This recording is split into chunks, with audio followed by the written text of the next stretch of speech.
Sa puntong ito ng ating balitaan mga kabombo at mga ka-Star Nation, kuha na tayo ng mga karagdagang ulat mula sa ating mga himpilan. Kaso ng brutal na pagpaslang sa kolehiyala na taga-roon sa bahagi po ng General Santos ay case closed na raw ayon sa mga otoridad. May update dyan ang Bombo Radio Johnson. Kinumpirma ni Police Major Jethro Dave Doligas, ang station commander ng Makar Police Station, na nalutas na ang kaso ng brutal na pagpatay sa 21 years old na si Miyuki Kim na natagpo ang patay sa loob ng kanilang tahanan sa Purok DBP, Barangay Apopong, Jensan noong December 8 nitong taon matapos matukoy at mahuli ang tatlong suspeka na sila alias Aaron, alias Oblong at alias Indaya.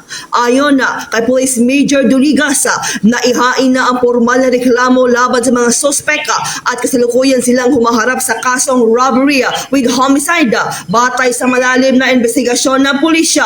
Base sa ulat ng autopsya, nagtamo ang biktima ng 39 na saksaka na sugat kung saan 19 dito ay salhin ng matinding pagsaksak na nagpapatunay sa kalupitan ng krimen.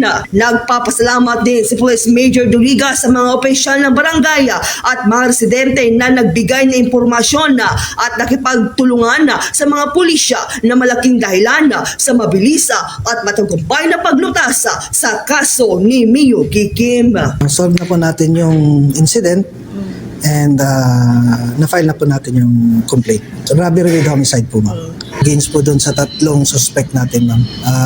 Nag-base po tayo doon sa extrajudicial confession po, ma'am, na in-execute ng isa sa mga suspects natin. May mga pan po tayo, may mga statements coming from other witnesses na makakapagpatunay po doon sa binigay na extrajudicial confession ng isang suspect.